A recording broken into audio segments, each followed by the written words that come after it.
Dinosaurs by Tim Vickery.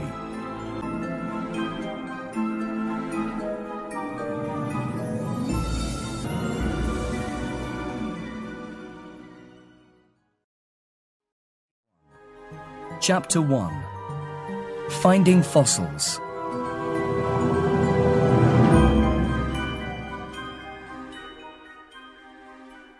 On a cold winter's day in 1811, a boy and a girl were walking beside the sea in Lyme Regis, southwest England. They were alone, and they walked slowly, looking at the stones under their feet. The sea on their right was still and grey. On their left, near the land, there were a lot of large broken rocks. The children were looking for something. The girl, Mary Anning, was about 12 years old.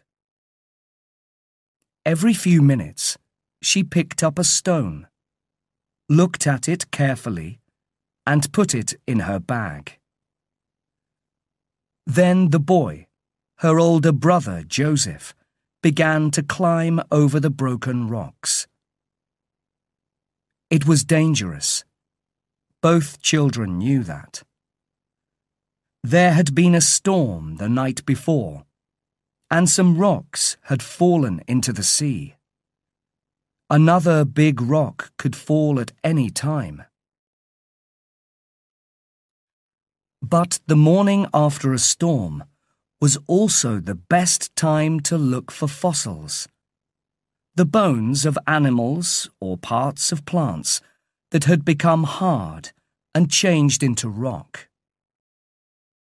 After a few minutes, Joseph called out to his sister, "Mary, quick, come and look at this." When Mary climbed up to him, he showed her a line of teeth, half a metre long in the broken rock.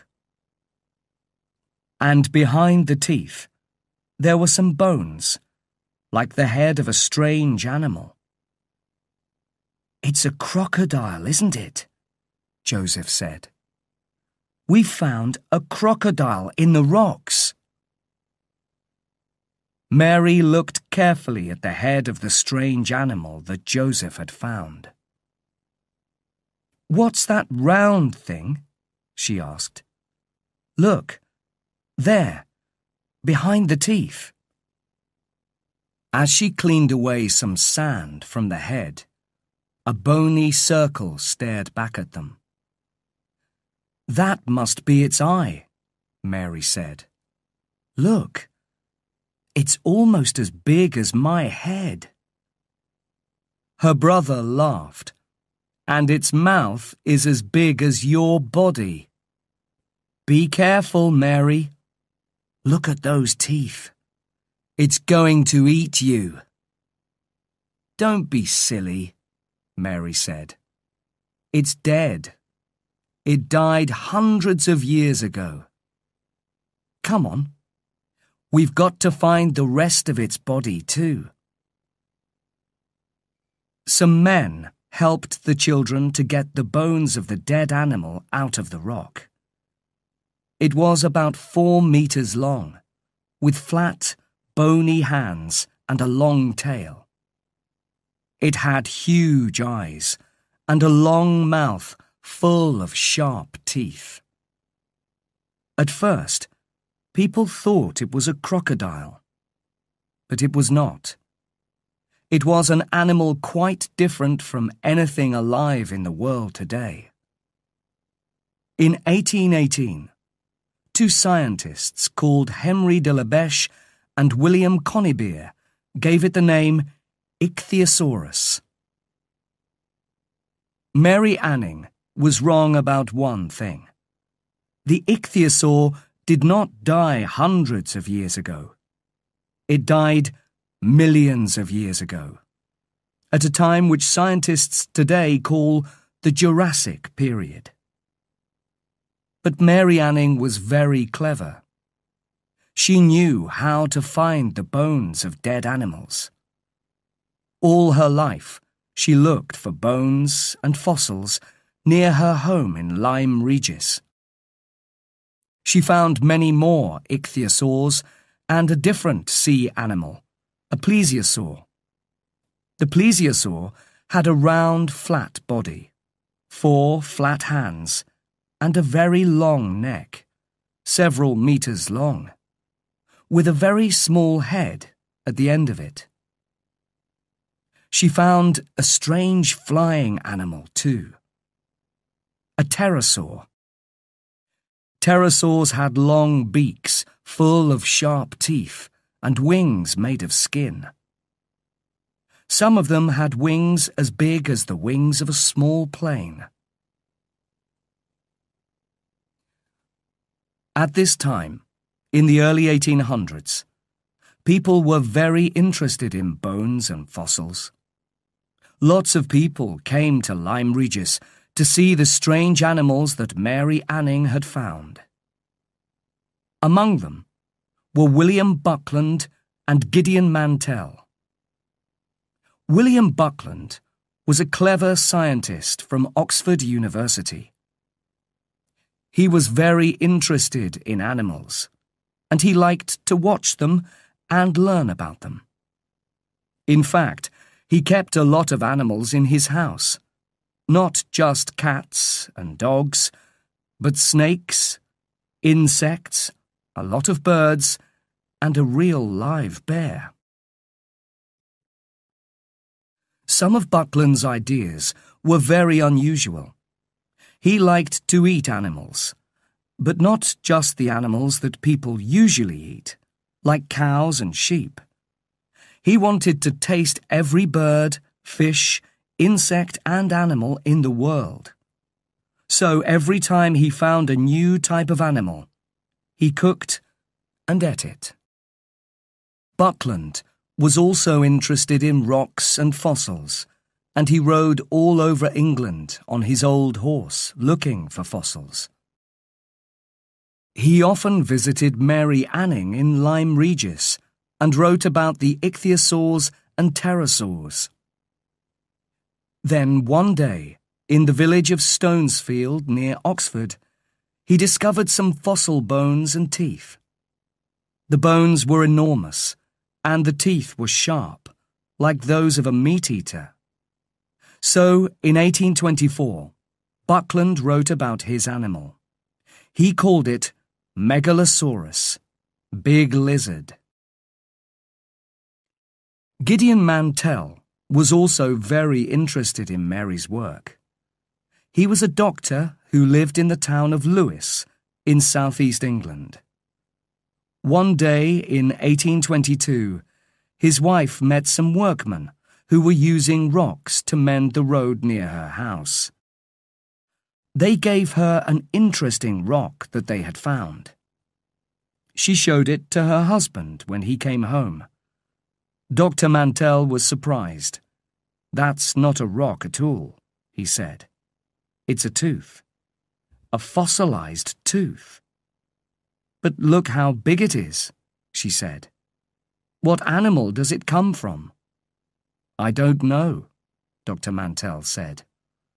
"I don't know of any animal with teeth as big as this."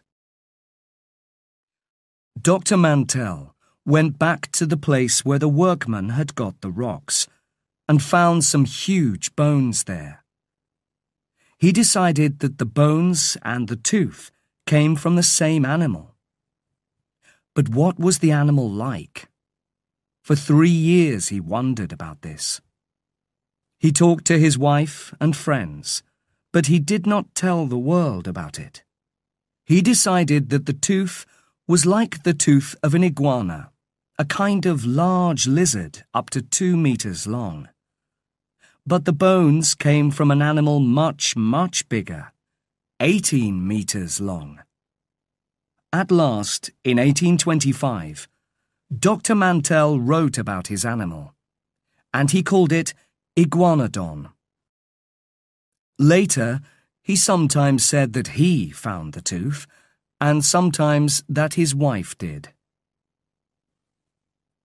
7 years later, in 1832, Dr. Mantell found some bones from a very different animal.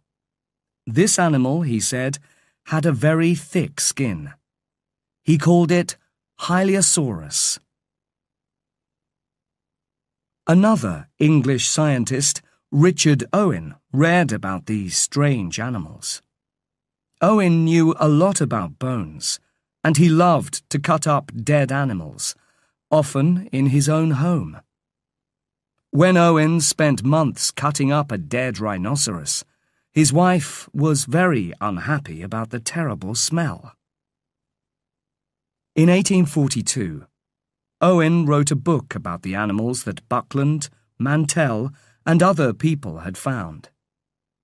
He called his book Dinosauria, and he was the first person to use the name dinosaur, which means terrible lizard. He said that Megalosaurus, Iguanodon, and Hylaeosaurus came from 3 different groups of dinosaur, and scientists still use these 3 groups today. Owen was not a very nice man, but he was a great teacher. He wanted everyone to know about the dinosaurs. So he had some models of dinosaurs made for a park in Crystal Palace in London. The models were as big as real dinosaurs, and you can still see them there today. On the 1st of January, 1853, Owen held a dinner party for 21 scientists inside the model of the Iguanodon. But Dr. Mantell was not there. He had died the year before. Scientists all over the world read Owen's book.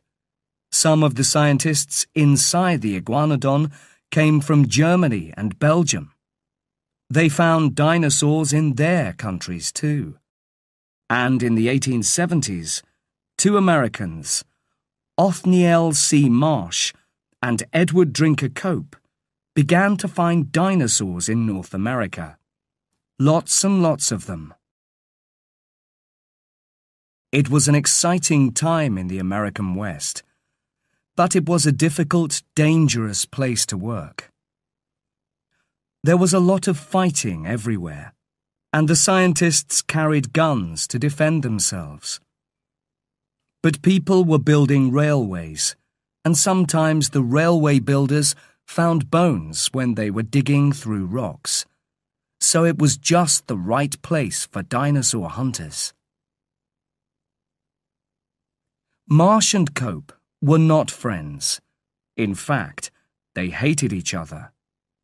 They hid bones from each other, spied on each other, and sometimes they stole each other's bones too.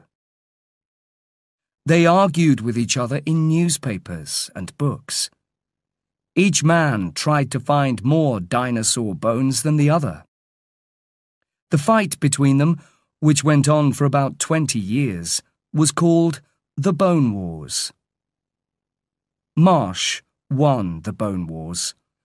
He discovered 80 new types of dinosaur, while Cope only discovered 56. But the Bone Wars made dinosaur hunting very popular, and by the time Marsh and Cope died, everyone knew about dinosaurs.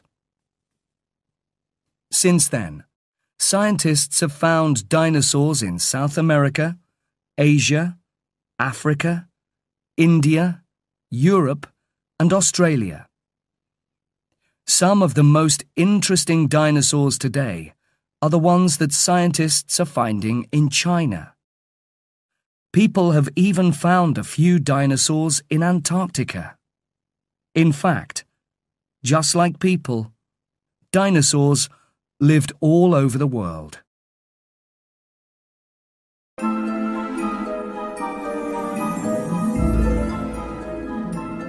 Chapter 2. Dinosaur Numbers.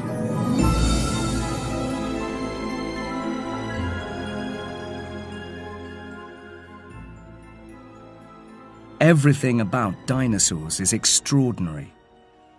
Many of them were big, much, much bigger than humans. The biggest of all, Argentinosaurus, weighed more than 15 elephants.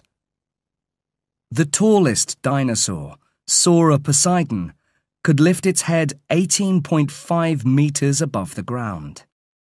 That is tall enough to look in through the 6th floor window of a modern building. The longest dinosaur, Diplodocus, was 35 meters long, longer than 3 buses, and its tail was 21 meters long. The end of that tail could move frighteningly fast, fast enough to knock a man's head off. Many dinosaurs were very, very dangerous. Spinosaurus, for example, was much bigger than an elephant. It had a mouth like a crocodile, but much, much bigger. It had 100 sharp teeth. An animal like that could probably kill and eat a human in 2 or 3 minutes. Luckily, however, there were no humans alive at the time of the dinosaurs. That is because the dinosaurs lived an enormously long time ago. It is really hard to understand how long, but it is important to try. How long have there been people like us, modern humans, on Earth? Well, scientists say that we have been here for about 190,000 years. But before that, there were early humans, people who were almost human, but a little bit different from us. The oldest early human that scientists have found died 3.2 million years ago. That is a very long time ago, but it is nothing to the time that the dinosaurs lived. The last of the big dinosaurs died 65 million years ago. So all dinosaur bones are at least 65 million years old. But many of them are a lot older, of course, because that is when dinosaurs ended. When did they begin? The first small dinosaur appeared about 230 million years ago. So dinosaurs lived on Earth for 165 million years. That is more than 50 times longer than any kind of humans have lived on Earth. Look at the timeline on this page. It shows 3 time periods: the Triassic, the Jurassic, and the Cretaceous. The first dinosaurs appeared during the Triassic period. A lot more dinosaurs appeared during the Jurassic period. And even more dinosaurs lived until the end of the Cretaceous period. Then they all disappeared, very suddenly.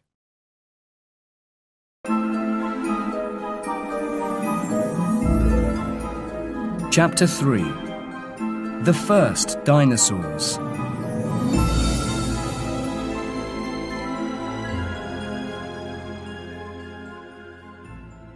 Because the dinosaurs lived for such a long time, their story is a story of change. Slowly, over 165 million years, the world changed. And the dinosaurs changed too. The first dinosaurs were not very big or frightening. They looked like small chickens. They ran around on 2 legs, but instead of wings, they had hands with 5 fingers. They had long tails, small heads, and a mouth with teeth instead of a bird's beak. In the time before the dinosaurs, there were lots of different animals. But about 250 million years ago, something terrible happened. Thousands and thousands of volcanoes exploded. This made the sky very dark, so it was impossible to see the sun, perhaps for years. Not surprisingly, 95% of all animals and plants died. Only a few kinds of small animals which did not need much food stayed alive. Some of these small animals were called archosaurs. The earth they lived in was a very different place. There were plants, but no grass, no flowers, and no fruit. And all the continents that we know today, Europe, North America, South America, Asia, Africa, Antarctica, were quite different. All the land was just one large continent, called Pangaea. So these little archosaurs could walk from one side of Pangaea to the other. In the 1960s, an archosaur called Marsuchus was found in Argentina. It was very small, just 10 centimeters high. It ran on 2 legs and had hands with 5 fingers. It had a long tail and a mouth with lots of very small teeth. And it probably ate insects and little animals. But it could run very fast. One of the important things about dinosaurs was that they had legs under their bodies, like birds. That helped them to run away from enemies like crocodiles, which have their legs beside their bodies. It helped them to grow tall, too. Another archosaur was Eoraptor, also found in Argentina. It was a little bigger than Marsuchus, about 30 centimeters high, like a small dog, and 1 meter long. It also ran on 2 legs and ate insects and small animals, but it only had 3 fingers on each hand. It is one of the earliest dinosaurs of all. These little archosaurs were not the only animals that were alive on Pangaea. There were animals like crocodiles, and there were also small flying animals like the pterosaurs that Mary Anning found. The pterosaurs had wings made of skin between their fingers. They had long tails and beaks with teeth. They flew all over Pangaea, and sometimes they killed the little archosaurs and ate them. All the rest of the world was sea, lots and lots of it. The sea was full of ichthyosaurs and plesiosaurs. These were in the same family as the archosaurs, but they had learned to swim and live in the sea. Some ichthyosaurs were small, but others were huge, more than 15 meters long. They had long mouths full of teeth and huge eyes to see in the dark. As millions and millions of years passed, all of these animals evolved in different ways. The small 2-legged archosaurs, like Marsuchus and Eoraptor, evolved over time into the first real dinosaurs. Scientists make a picture, like a family tree, to show this. In the picture, the oldest animals, the archosaurs, are at the bottom, and the most recent dinosaurs are at the top.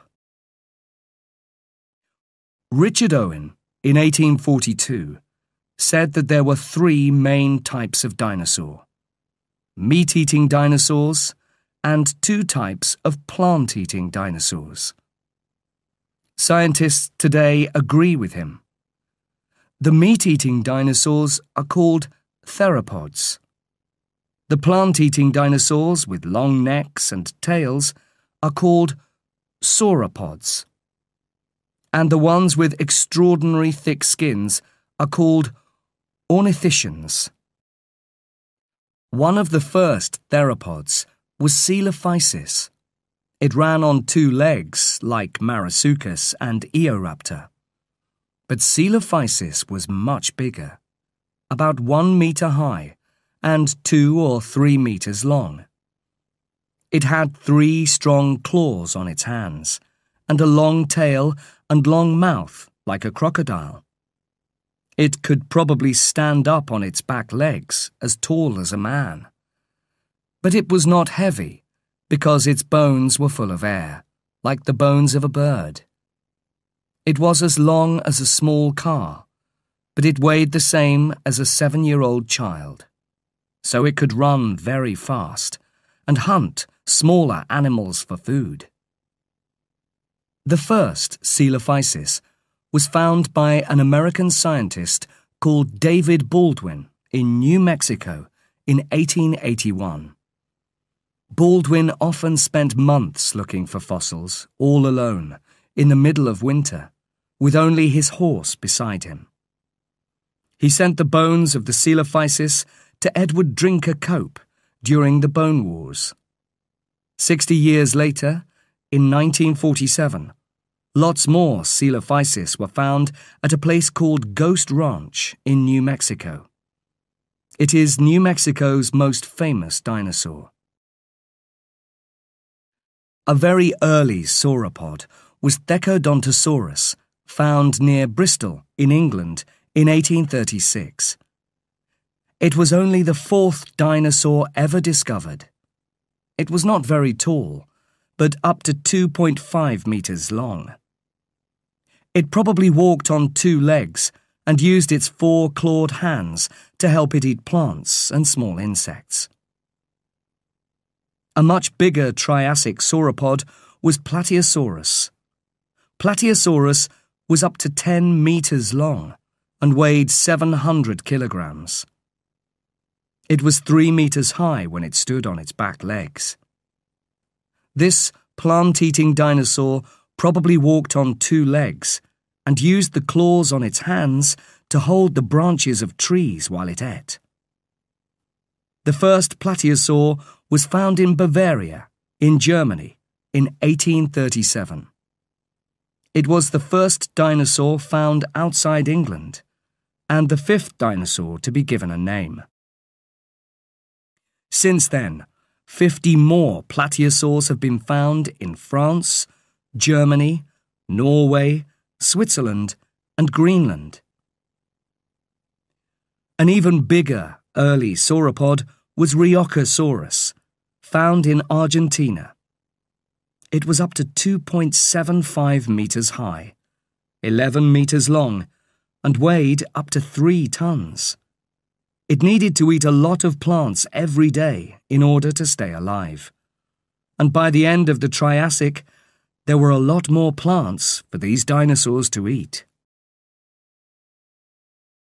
By the end of the Triassic, the little 2-legged archosaurs had evolved into 2 main types of dinosaurs: the plant-eating sauropods, like Plateosaurus, and the meat-eating theropods, like Coelophysis. The 3rd type of dinosaur, the ornithischians, came later. But slowly, over millions of years, the Earth continued to change. And as the Earth changed, the dinosaurs changed too.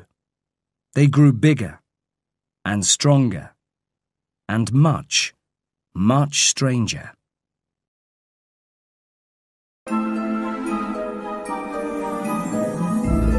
Chapter 4: Bigger and Stronger.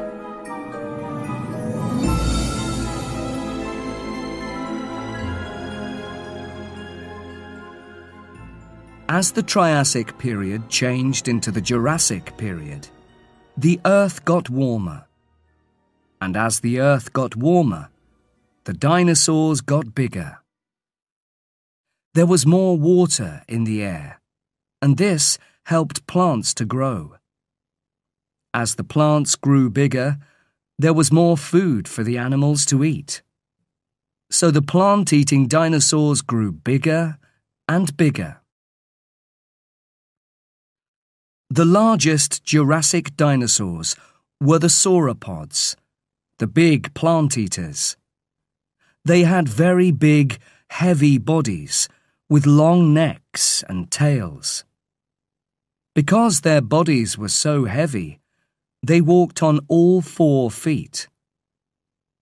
They used their long necks to eat leaves from tall trees, and they used their long, strong tails to defend themselves. They had small heads with very small brains, often about 100 grams, or as big as an orange. One of the earliest Jurassic sauropods is Barapasaurus, which was found in India. It was 18 meters long and weighed up to 55 tons. But that was only the beginning. In the middle and later Jurassic periods, the sauropod dinosaurs began to grow very big indeed. By the mid-Jurassic, some sauropods could reach leaves that were 10 meters from the ground. The bones in these dinosaurs' necks were hollow in places, so they were not as heavy as other bones. That made it easier to lift these very long necks. The sauropods' hands still had fingers, which they could use to hold trees and plants, but they mostly walked on 4 legs. They could not run because they were too heavy. In some ways, they were like elephants. They probably moved slowly, and they lived in large family groups or herds. Most big sauropods had at least 100 teeth. Some had 600. But even for an animal with so many teeth, some plants were probably hard to eat. Scientists have found stones in sauropod stomachs. They think that the dinosaurs ate the stones, which then helped to break up the leaves that they ate. 2 of the largest sauropods were Diplodocus and Apatosaurus. These were found in America in the 1870s by Cope and Marsh. They had small heads, heavy bodies, and big stomachs. They ate a lot of food and grew very quickly. A young apatosaur probably grew 15 kilograms heavier every day. All these animals had very long, strong tails, which they used to defend themselves. Shunosaurus, a dinosaur from China, actually had sharp, bony spikes on the end of its tail to hit its enemies with. Another big Jurassic dinosaur was Brachiosaurus, found in the USA and Africa. An adult brachiosaur weighed up to 50 tons and was 26 meters long. Unlike most dinosaurs, its front legs were longer than its back legs. This meant that it could lift its huge head on its long neck, about 16 meters above the ground. On top of its head, between its eyes, Brachiosaurus had a big, hollow nose full of air. Scientists think that it used this nose to make loud noises, perhaps to sing to its friends and frighten its enemies. Then there was Mamenchisaurus, another enormous Jurassic dinosaur from China. This huge dinosaur was 25 meters long. Its neck was 12 meters long, one of the longest necks of any animal ever discovered. But why were these dinosaurs so big? Well, one reason is that the world was getting warmer and wetter, so there was more plant food for them to eat. But there was another important reason: safety. It is easier for big animals to defend themselves against their enemies, and these big Jurassic sauropods had a lot of very big, dangerous enemies. One of their most dangerous enemies was Allosaurus. Allosaurus was a big theropod, a meat-eating dinosaur. It was about 5 meters high, much taller than a man, and 12 meters long. It weighed 2 tons or more. It ran on 2 legs and had 3-fingered hands with long, sharp claws. It had small horns over its eyes and a mouth full of sharp teeth like kitchen knives.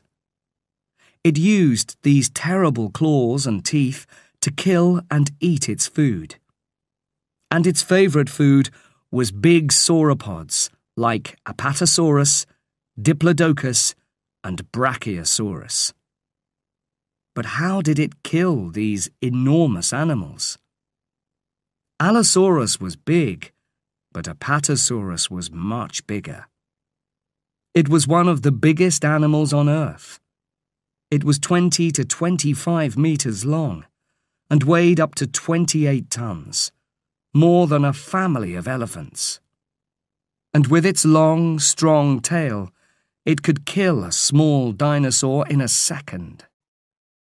Sometimes, perhaps, a brave, hungry allosaur jumped onto the back of an adult apatosaur and tried to kill it with its terrible teeth and claws.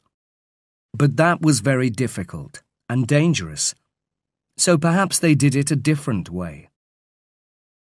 Some scientists think that allosaurs hunted in family groups, so perhaps 4 or 5 terrible meat-eaters all jumped onto the back of one apatosaur together.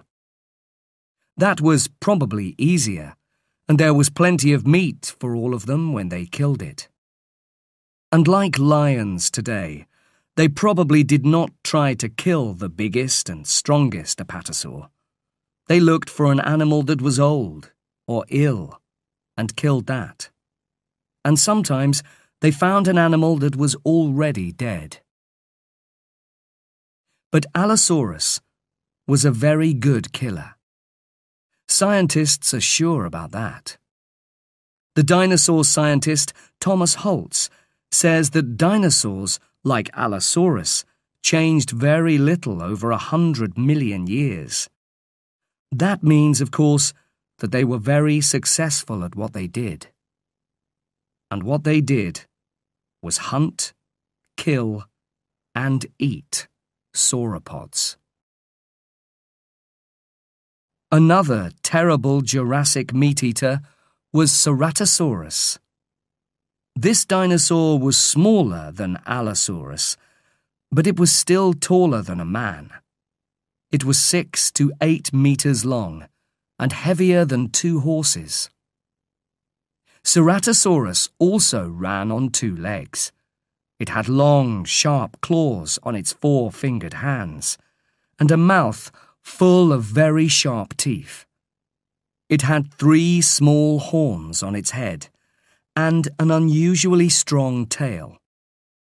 But unlike Allosaurus, it did not always hunt big sauropods.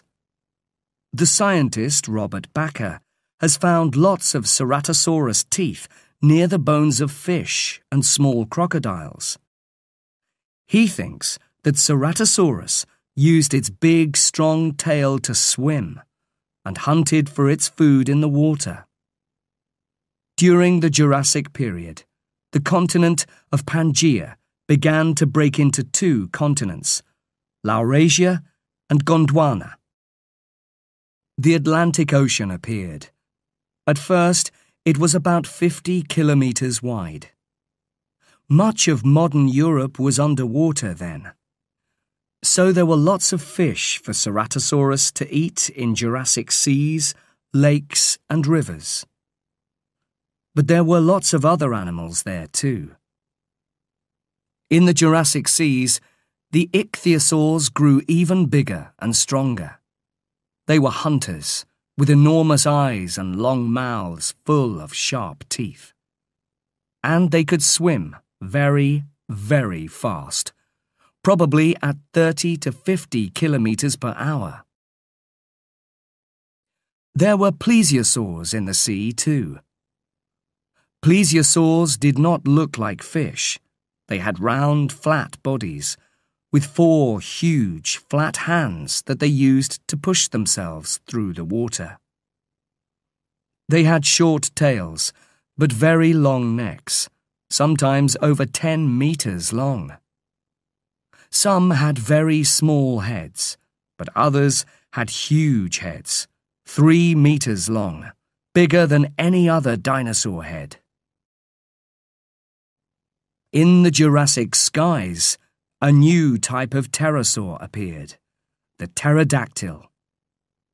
Pterodactyls had longer necks than Triassic pterosaurs, and they had bigger brains too. Most of them had long mouths full of sharp teeth, and many of them ate fish. Most pterodactyls were as big as large birds today, but a few were much, much bigger. In fact, the largest pterodactyl of all, Quetzalcoatlus, had wings 12 meters wide, bigger than a small plane. But Quetzalcoatlus lived in the Cretaceous period, which came after the Jurassic. It was in the Cretaceous that dinosaurs grew really big.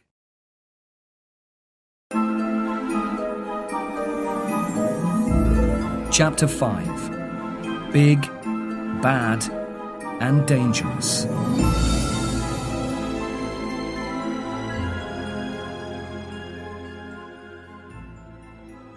During the Cretaceous period, Pangaea, which was once a single continent, continued to break into smaller parts. The Earth began to look more like the world today, several different continents with large seas between them. This meant that, as time passed, different dinosaurs evolved in each continent. The dinosaurs of China, for example, were different from those of South America. But in every continent, there were large plant-eating sauropods. They grew even larger because the Cretaceous world was warmer and wetter than before. So plants grew bigger and stronger. And for the first time, some plants had fruit and flowers. So there was a lot more food for the big dinosaurs to eat. The biggest dinosaur of all was probably Argentinosaurus. This enormous animal was between 33 and 41 meters long, 6 to 7 meters high, and weighed between 75 and 90 tons. That is more than several families of African elephants. To keep its huge body alive, one Argentinosaur probably needed to eat 2 or 3 large trees every day. There were probably thousands of these enormous animals in South America, so just think about the number of trees that were eaten every day. It is hard to understand how any enemy could kill Argentinosaurus. It was just too big. Most meat-eaters probably just waited for it to die and ate it then. But there were plenty of large meat-eating dinosaurs in the Cretaceous. Perhaps, from time to time, some of them did try to kill a baby Argentinosaur or a sick or old animal. If they tried to kill a healthy adult, they probably got hurt or killed. Not all of the terrible killers in the Cretaceous were big. In 1964, John Ostrom, a scientist from Yale University in America, discovered Deinonychus. This animal was too small to kill Argentinosaurus, but it was still very dangerous. It was about 3 meters long, as tall as a man, and probably covered in feathers like a bird.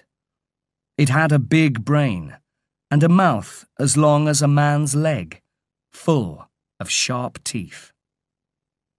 Its hands had 3 fingers, with long, sharp claws, and on the second toe of its back feet there was another big, dangerous claw. Deinonychus weighed about 80 to 100 kilograms, and it could run very fast. Scientists think that Deinonychus hunted in groups, like lions today. When they found a large plant-eating dinosaur, 5, 10, or even 20 Deinonychus jumped onto it, all together. They bit it with their sharp teeth and cut it with their terrible sharp claws until it died. Then they ate it. Deinonychus was very frightening, but Utahraptor was even more dangerous. It had terrible teeth and claws like Deinonychus, but it was much bigger. It was 6 to 7 meters long, taller than the tallest horse, and it weighed up to 1.1 tons. It had a big brain too, so it was probably very clever. And just like Deinonychus, these dinosaurs hunted together in groups. For plant-eating dinosaurs, this was like a really bad dream. They could look up and see not 1, but 5 or 10 terrible killers running towards them, very fast. It was usually the last thing they ever saw. However, Utahraptor was not the biggest killer. In 1983, an Englishman called William Walker discovered an enormous fossil in Surrey, near London. He called it Baryonyx, which means heavy claw. This dinosaur was much bigger and so a lot slower than Utahraptor. It weighed up to 5.4 tons. It was 13 meters long and 2.5 meters high. It had strong, sharp claws on its 3-fingered hands and a long mouth like a crocodile. We know that Baryonyx ate meat because inside its stomach, scientists found the bones of an iguanodon and a lot of fish bones too. Baryonyx probably lived near water and used its big, sharp claws and its long crocodile mouth to catch fish, like some North American bears today. An even bigger meat-eater than Baryonyx was Spinosaurus, which was found in Africa by Ernst Stromer, a German scientist. Spinosaurus looked like Baryonyx, but it was much, much bigger. It had a long crocodile mouth, sharp claws on 3-fingered hands, and a huge sail on its back. It weighed 8 to 13 tons, as much as the biggest African elephant. It was 14 to 18 meters long and 3 meters tall. A Spinosaur head that was discovered recently was 2 meters long, longer than a tall man. All these dinosaurs were terrible, but the most famous and terrible of all the meat-eating theropods is Tyrannosaurus rex. This animal was also enormous. It weighed 6 to 7 tons, and it was over 4 meters tall, taller than Spinosaurus. Unlike most dinosaurs, it had very small arms and hands, so it probably used its mouth to kill and eat things. But this was no ordinary mouth. It had over 50 teeth, some as big as a large banana, and its jaws were extraordinarily strong. much stronger than the jaws of a lion or a bear. So just how strong were those jaws? What is there in the modern world that is like them? Recently, scientists measured the bite of a modern machine which picks up old cars and breaks them into small pieces. Then they measured the bite of the jaws of a tyrannosaur, and it was 50% stronger than the machine. So a tyrannosaur could easily bite right through a car, in a world with both tyrannosaurs and cars, of course. Because they were so big, tyrannosaurs could probably not run very fast. So some scientists think that they did not hunt like Deinonychus. They just found dead animals and ate them. But other scientists disagree. They say that really big sauropods like Diplodocus and Argentinosaurus could not run fast either, and scientists have found damage from tyrannosaur teeth on the bones of 2 dinosaurs which escaped. This shows that tyrannosaurs tried to kill living dinosaurs. Tyrannosaurus was a North American dinosaur. In Hell Creek, Montana, scientists have found fossils from more than 50 tyrannosaurs. But in China and Mongolia, they have discovered fossils of Tarbosaurus, a dinosaur in the same family as Tyrannosaurus. Tarbosaurus also had small hands and big jaws full of sharp teeth. It had a large brain, and it could smell and hear well, which helped it to hunt.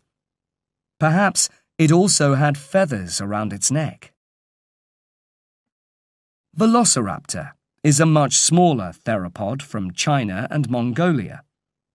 The first velociraptor was found in the Gobi Desert in 1922 by an American called Roy Chapman Andrews. It was a small dinosaur 2 meters long and about 60 centimeters tall, and it was covered in feathers. Velociraptor did not weigh much, 15 to 18 kilograms, which is less than a large dog. But unlike a dog, it ran on 2 legs and had hands with 3 sharp claws. And like Deinonychus, it had another very long, sharp claw on each foot. Velociraptor probably ran very fast and hunted in groups like Deinonychus and Utahraptor.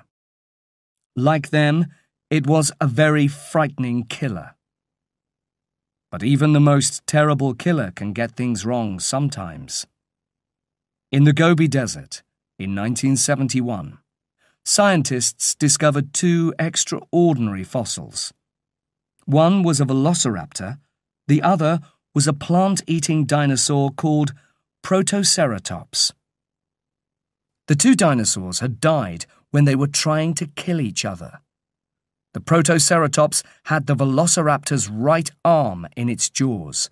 It was trying to bite its arm off. The velociraptor had its claws in the head and neck of the Protoceratops. It was trying to cut the Protoceratops's neck open. This terrible fight happened beside a hill of sand.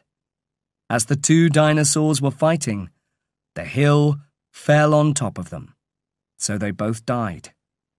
And there they stayed, for millions of years, under the sand, until one day the scientists found them. But what about Protoceratops? What type of dinosaur was that?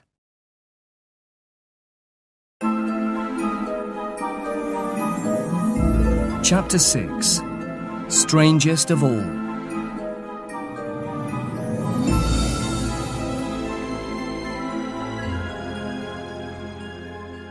Protoceratops is one of the 3rd type of dinosaurs, the ornithischians. The ornithischians are the strangest of all dinosaurs. They were plant-eaters, but many of them had horns, and they defended themselves with their very thick, strong skin. There were very few ornithischians in the Triassic period. They began to appear in the Jurassic, and there were lots of them in the Cretaceous. Protoceratops was a very successful small dinosaur. Its mouth was like a bird's beak and had a very strong bite. And behind its head, Protoceratops had a large frill of skin. This frill was probably brightly coloured, and the dinosaur used it to frighten its enemies and attract females.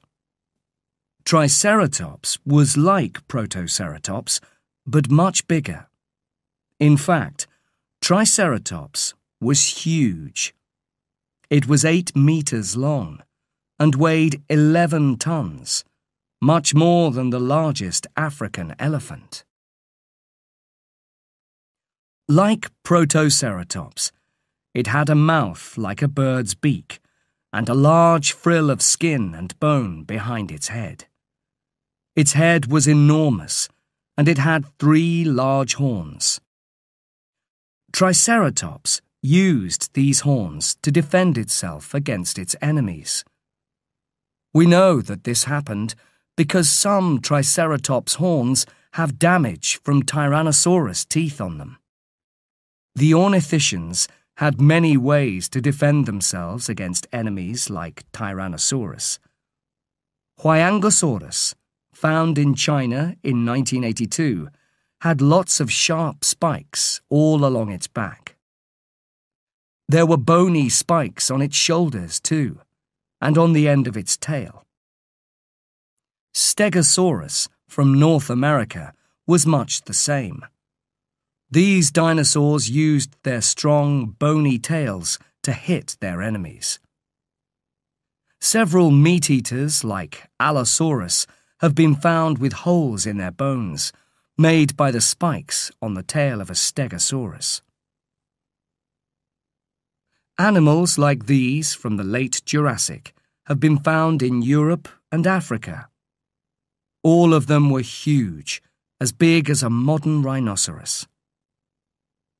Ankylosaurus lived in the late Cretaceous. It had a really thick skin, with spikes all over its back, head, and sides. It had a very strong tail, with a heavy club at the end, which was excellent for fighting enemies. Ankylosaurus was up to 9 meters long and weighed up to 8 tons, much more than an elephant. So when that tail hit something, it hurt. Tenontosaurus was another big plant-eating animal, but it was not as strong or dangerous as Ankylosaurus. It lived in large herds in North America. In fact, some scientists call it the cow of the Cretaceous, because there were so many of them. Tenontosaurus was an everyday food for meat-eating hunters like Deinonychus. Iguanodon was an ornithischian too. It lived in large family groups or herds like cows or sheep today. In Belgium, the fossils of 40 of them were found in the same place. Iguanodon had a long face like a horse, with a mouth like a beak for eating plants. It could eat plants well, moving both jaws at once. We humans only move the bottom jaw. Iguanodon sometimes walked on 2 legs and sometimes on 4. Each hand had a sharp spike like a thumb, which it used to fight its enemies. And it could also pick things up with the help of its little finger. It was as big as a large African elephant. Hadrosaurs were in the same family as Iguanodon, but they were even stranger. These plant-eating dinosaurs had flat, wide beaks with teeth inside them, lots of them. In fact, some hadrosaurs had up to 720 teeth. Humans only have 28. New teeth were growing all the time to take the place of any teeth that fell out. Hadrosaurs had long faces like horses too, and they lived in large herds all over North America. The smallest was as big as a horse, but many were bigger than elephants.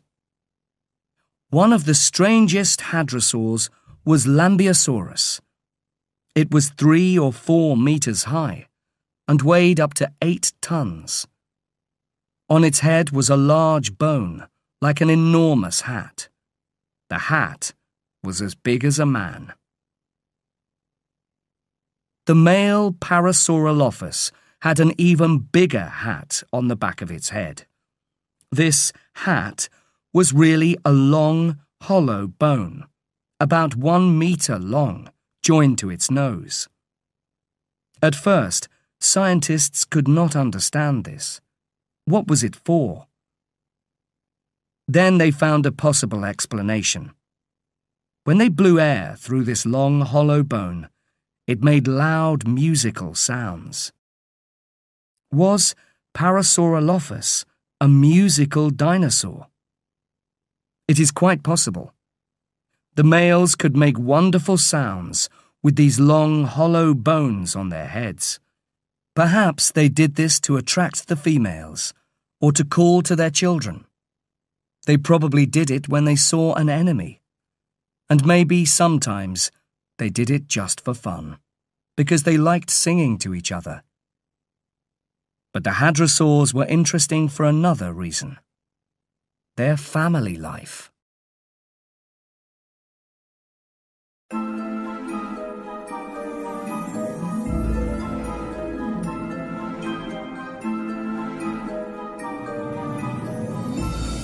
Chapter 7. Family Life.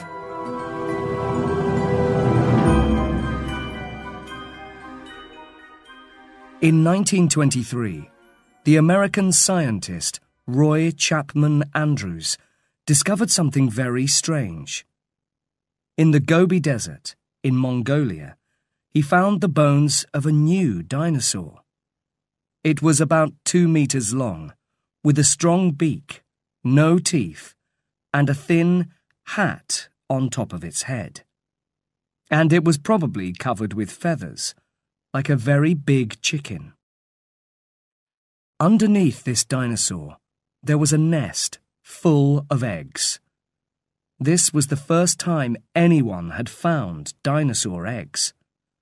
At first, Roy Chapman Andrews thought that the eggs belonged to a different dinosaur, Protoceratops. The new dinosaur, he thought, was trying to steal them when it died. So he called his new dinosaur Oviraptor, which means egg stealer. But later, in the 1990s, another Oviraptor was found on a nest of eggs. Scientists looked at these eggs very carefully and decided that the eggs did not belong to Protoceratops after all. They belonged to Oviraptor. The female Oviraptor was sitting on her own eggs when she died. She was keeping them warm with her body, like a bird. This was a surprise. At this time, nobody thought that dinosaurs could be good parents. Most scientists thought that dinosaurs just laid their eggs on the ground and walked away. But the Oviraptor was taking care of her eggs like a good mother.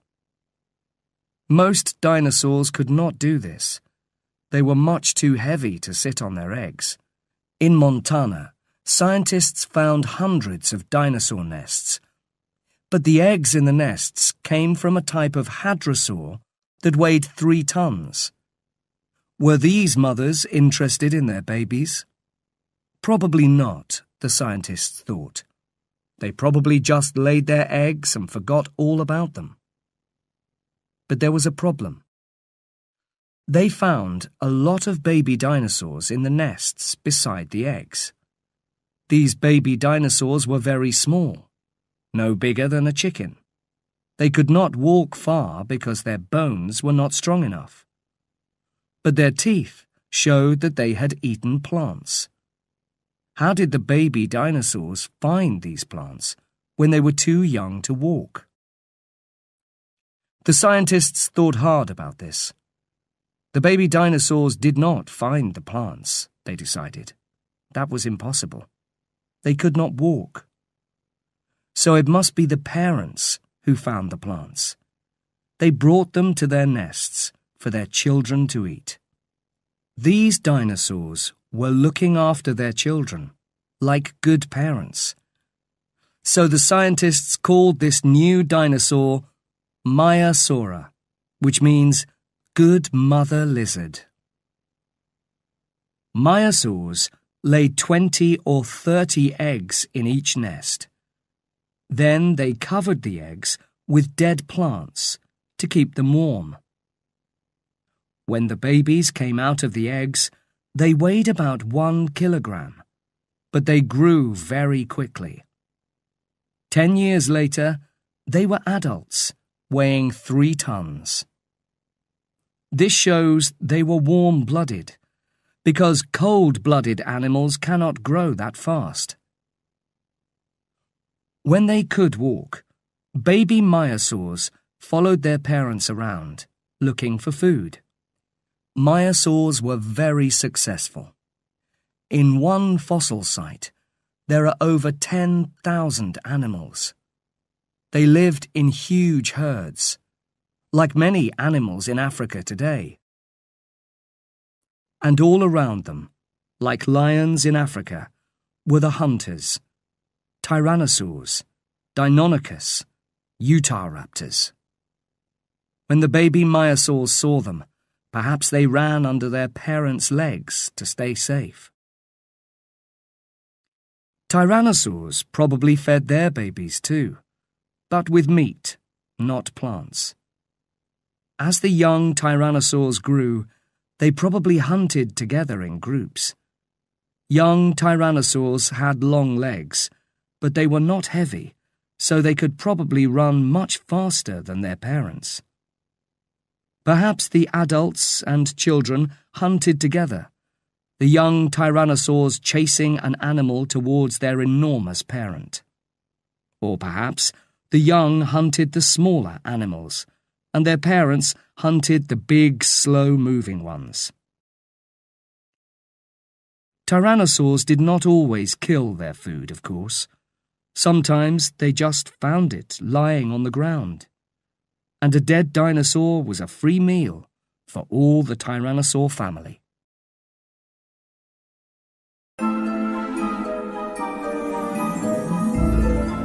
Chapter 8. Birds.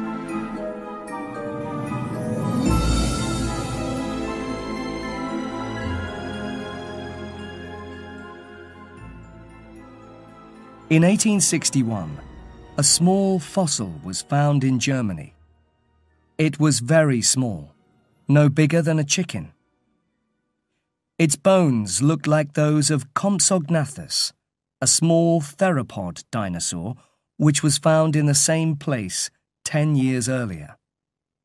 But this new fossil's arms and legs were covered with feathers. Scientists called it Archaeopteryx.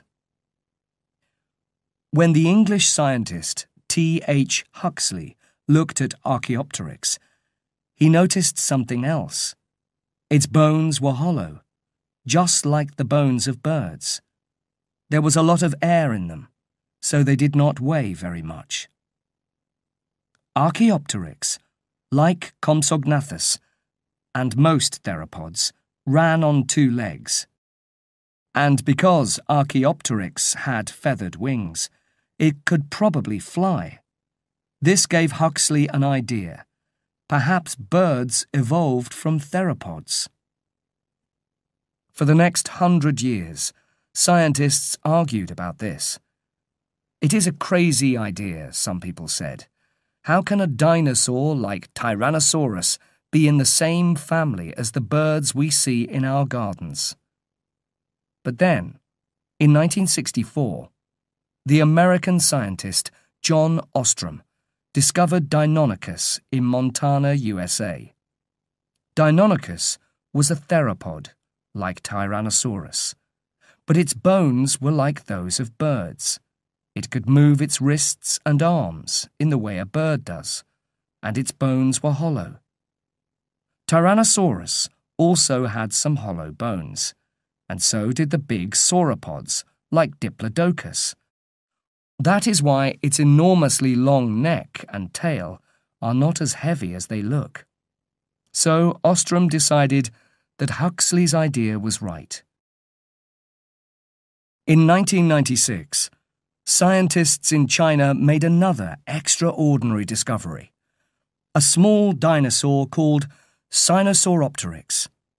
It was very like Compsognathus, but there was an important difference. Sinosauropteryx had feathers all over its body. The sand where it had died was very fine and soft, so scientists could see that it had had feathers. Sinosauropteryx was a theropod, like Tyrannosaurus, but it was covered in feathers, like a bird. No other animals have feathers, only dinosaurs and birds. In the next few years, Chinese scientists discovered many more feathered dinosaurs. The one most like a bird was Microraptor, which had a long tail, a beak with small teeth, and claws on its hands and feet. It was smaller than Archaeopteryx, but it also had long feathers on its arms and legs, so perhaps it flew with 4 wings, not 2. Other Chinese dinosaurs, like Oviraptor, had feathers but could not fly. So which came first, feathers or flying? Today, scientists think that many dinosaurs had feathers. The feathers kept the dinosaurs warm. They also helped dinosaur mothers, like Oviraptor, to keep their eggs warm in their nests. So the feathers probably came first. Much later, some small feathered dinosaurs like Microraptor and Archaeopteryx probably learned how to climb into trees. They used their claws and beaks to help them climb. They slept in the trees at night, safe from their enemies. In the morning, they came down from the trees. As they came down, they sometimes opened their wings and jumped. This helped them to fall down more slowly. Over millions of years, they learned to do this better. Sometimes, when they jumped from trees, they were able to catch small animals by surprise. Those with the best wings and feathers caught more food, so they lived longer and had more children. Some of their children were born with better wings and better feathers, and one day they learned to fly. Even dinosaurs which could not fly, like Oviraptor, were like birds in other ways. They laid eggs in nests and sat on the eggs to keep them warm. And dinosaurs like Maiasaura brought food to their babies in the nests, like birds. Even Tyrannosaurus probably had feathers around its neck and hollow bones with air in them. Tyrannosaurus, in fact, was not very different from an enormous, terrible chicken. Dinosaur scientists are very sure about this. Thomas Holtz says it clearly. Birds are dinosaurs.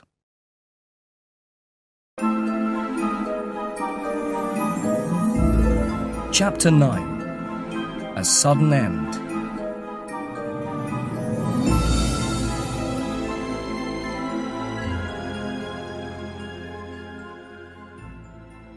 Birds, of course, are still with us, but all the other dinosaurs disappeared 65 million years ago. Why? What happened? Scientists wondered about this for a long time. Dinosaurs, after all, were very successful animals indeed. They had lived on Earth for 165 million years, and they were the biggest, strongest, and most successful animals of all time. In the late Jurassic and Cretaceous periods, there were dinosaurs all over the Earth.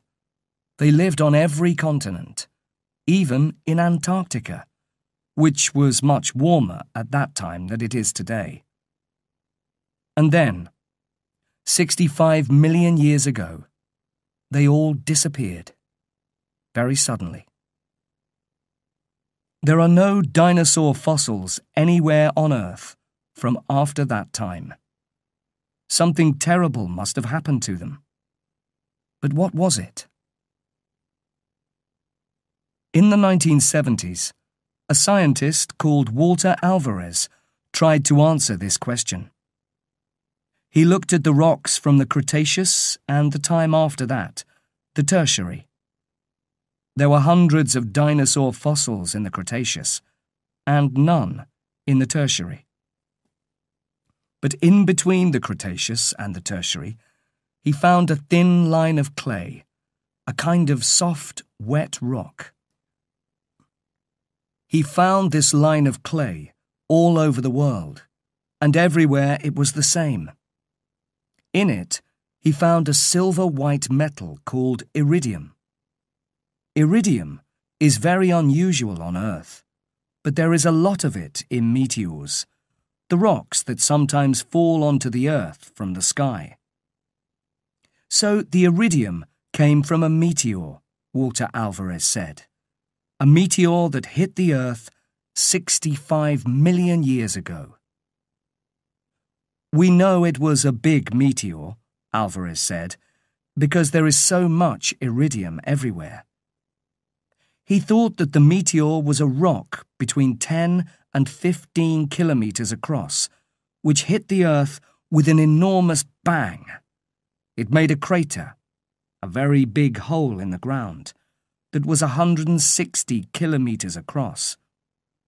A huge ball of fire destroyed anything near the crater, and the ground shook violently. In the sky, dark clouds hid the sun for months, perhaps years. Without sunlight, almost all the plants on Earth died. The big plant-eating dinosaurs like Argentinosaurus soon died because they had nothing to eat. The meat-eating dinosaurs like Tyrannosaurus lived a little longer because there were lots of dead plant-eaters to eat. But then the meat went bad, and there was nothing left to kill. So they died too. Well, it is an interesting idea, people said. But where is this crater? A hole in the Earth, 160 kilometers across. That cannot be difficult to find. Why has nobody seen it? Walter Alvarez looked for this big crater, and with the help of a scientist called Glenn Penfield, he found it. There was a reason why nobody had seen it before. It was under the ground, in the Yucatan Peninsula of Mexico. In the past 65 million years, the rocks had moved and covered it up, but it was still there. It measured 180 kilometers from one side to the other, which was even bigger than he had expected. He called it the Chicxulub crater. So scientists think the age of the dinosaurs ended like this. One day, 65 million years ago, the world was full of dinosaurs. It began like any other day. Huge herds of dinosaurs were walking slowly across Mexico. Oviraptors were sitting on their nests, and myosaurs were finding food for their babies. Small feathered dinosaurs were flying from trees. Huge stegosaurs were walking slowly through the forest, and Argentinosaurs were eating the tops of trees. Tyrannosaurs were watching the plant-eaters carefully, hoping for a meal. And dinosaurs from the Parasaurolophus family, with their strange hollow heads, were singing to their friends far away. The plant-eaters kept their eyes open, as they did every day. They were looking for danger, for tyrannosaurs and Utahraptors, the enemies that wanted to kill them. But none of them looked up into the sky, where the real danger was. Then, suddenly, in a few seconds, it happened. A bright light filled the sky, and there was an enormous bang, louder than anything they had ever heard. A great wind knocked all the trees flat, and a few seconds later, everything in the forest was on fire. All the dinosaurs nearest to the meteor were burned in a few minutes. There was nothing left of them, nothing at all.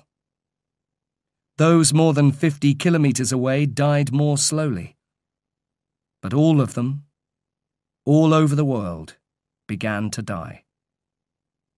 In a few seconds, 165 million years had ended. Not everything died, of course. Some small animals, like insects, snakes, and small birds, lived. Because they were not very big, they did not need much food. One of these small animals looked a bit like a mouse.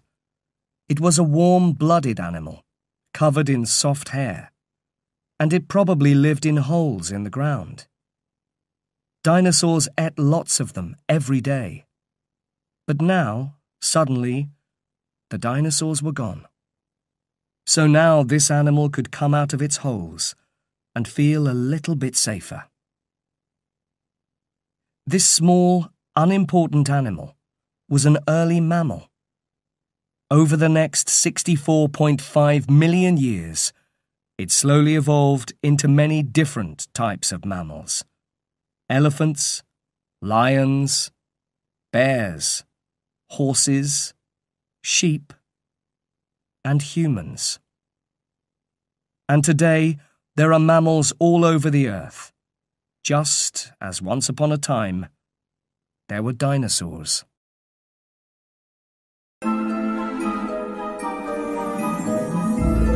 Chapter 10. Studying Dinosaurs.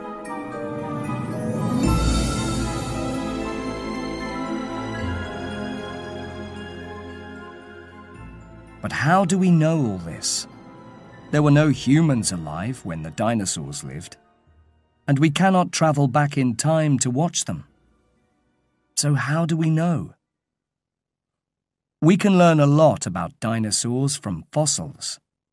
There are two types of dinosaur fossils: body fossils and trace fossils. Body fossils are what is left of the real bones from dinosaur bodies. Over time they have changed and become hard, like rock. Sometimes scientists are lucky and find all the bones of a single dinosaur in one place, but that is very unusual. Usually, they just find a few bones, and the other parts of the body have disappeared. This may be because when the dinosaur died, some other animals ate it and carried away the bones. Sometimes water has washed some of the bones away, or the rocks that contained the fossils have broken into smaller pieces. But even from one fossil we can learn a lot. Dr. Mantell learned a lot from the single iguanodon tooth he found in 1822. It was very big, so it came from a very big animal. It was not a very sharp tooth, so he knew the animal ate plants, not meat. And it looked different from the teeth of almost every animal alive today. The only living animal with teeth like that was the big lizard called an iguana. So Dr. Mantell called it iguanodon.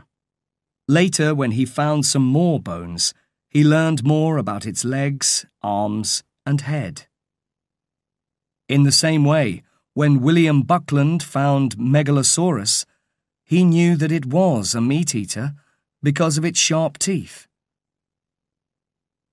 Trace fossils are things like dinosaur footprints, eggs, and dung.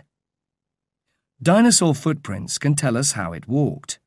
Did it walk on 2 feet or 4? How fast could it run? The footprints of one theropod from Texas show that it was running at 39 kilometers per hour, faster than a horse. The eggs and nests tell us about dinosaur babies and family life. And dinosaur dung? Yes, scientists look at this carefully too. When they find bits of plants or animals in it, they know what the dinosaur was eating. The dung is millions of years old and has become hard like rock, so it does not smell bad. Today, scientists use computers to make pictures of dinosaur bones to see how they worked. They can watch the dinosaurs moving on the computer. How do we know that meat-eaters, like Tyrannosaurus rex, killed other dinosaurs? The scientist Robert Bakker answers that. He calls himself a murder detective. Dinosaur scientists, he says, dig up murder victims from 144 million years ago. Then we figure out who killed them. How does he do that? He looks for bullets and bullet wounds. The bullets are dinosaur teeth. Meat-eating dinosaurs often lost 1 or 2 teeth when they killed or were eating other dinosaurs. They grew new ones later. So when Bakker finds teeth near a dead Diplodocus, it is like finding a bullet near a dead man. If he finds allosaur teeth, he knows that an allosaur was the killer. And when he finds tooth damage on bones, the damage is like bullet wounds. It also gives him information about the killer. Were dinosaurs cold-blooded, like lizards and fish, or warm-blooded, like mammals? Cold-blooded animals do not need much food and move slowly when it is cold. Warm-blooded animals need much more food and move quickly, even in cold weather.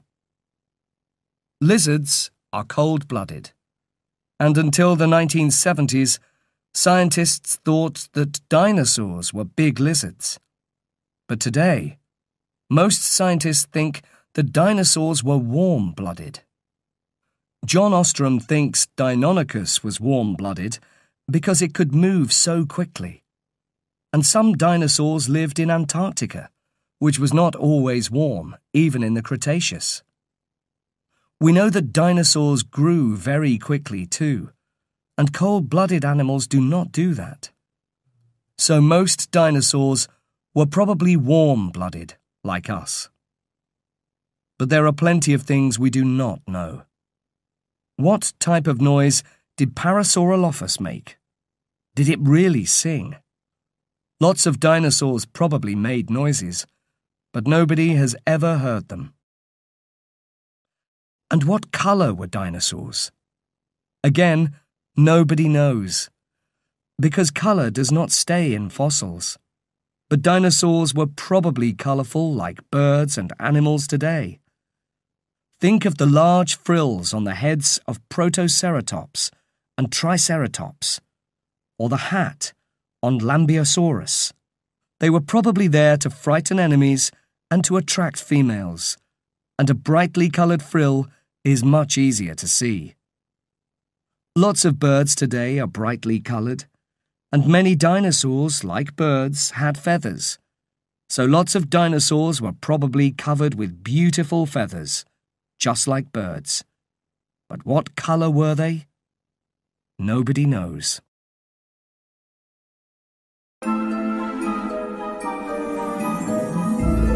Chapter 11. Dinosaurs Today.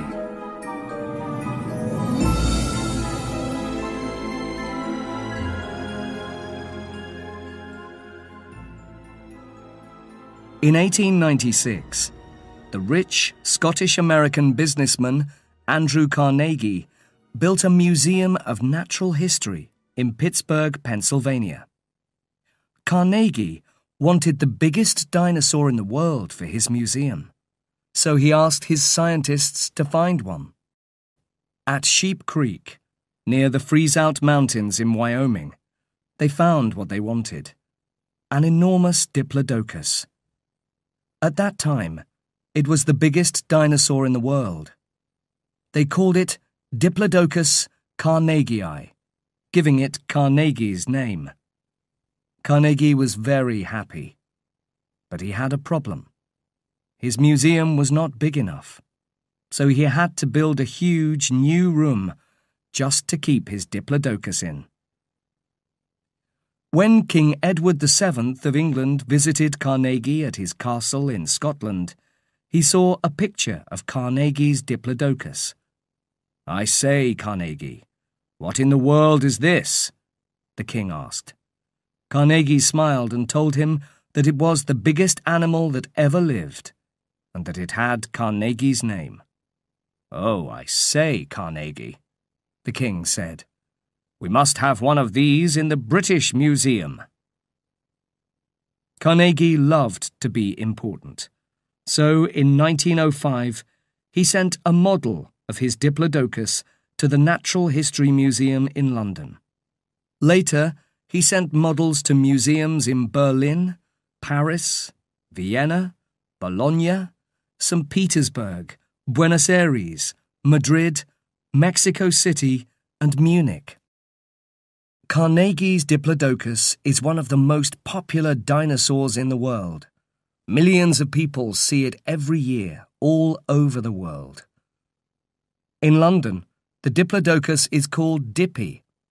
Children sometimes spend the night in the Natural History Museum, sleeping under Dippy and learning about other dinosaurs. In Carnegie's Pittsburgh Museum, there is a Tyrannosaurus Rex called Samson. Children love that too. It is fun to sleep under a Diplodocus, or to stand in front of a Tyrannosaurus like Samson in a museum. There are many other museums with dinosaurs to see too. Some of the best are the Field Museum in Chicago, the American Museum of Natural History in New York, the Natural History Museum in Beijing, and the Royal Tyrrell Museum in Alberta, Canada. If you cannot see a real dinosaur, you can still play with one on your computer, and you can have fun with dinosaur games too. Dinosaurs have appeared in hundreds of computer games since 1986. In 1990, a likable green dinosaur called Yoshi appeared in the computer game Super Mario World. He soon became famous, and even had his own games. But with their sharp teeth and claws and enormous bodies, dinosaurs are more often seen in fighting games. Since 1997, millions of people have enjoyed fighting dangerous dinosaurs in the 7 very successful Turok games. And in the last 5 years, dinosaur games have become even more popular, with new games like Dino Run, Dino D-Day, and Velociraptor Safari. But can you imagine a world with dinosaurs and humans together? In the 1900s, people began to write books about this idea. One of the first was The Lost World by Sir Arthur Conan Doyle. In this book, a scientist called Professor Challenger discovers dinosaurs still living on a mountain in South America. More recently, Michael Crichton's book, Jurassic Park, later a popular film by Steven Spielberg, uses the same idea. In this book, scientists find dinosaur blood in the stomach of a fossilized insect. They use this blood to make new dinosaurs. Is this really possible? Scientists say no. Well, not yet, and that is a good thing. After all, Dinosaurs are much, much bigger than us. If we bring back dinosaurs, we will not be able to talk to them or make friends with them. And when a tyrannosaur sees a human, it will think just one thing: lunch. Remember, birds are dinosaurs. Tyrannosaurus was, in some ways, like an enormous chicken. So, if you want to see a real, living dinosaur, watch a group of hungry chickens eating their food. Then, think of a chicken as big as a house. Do you really want the dinosaurs to come back?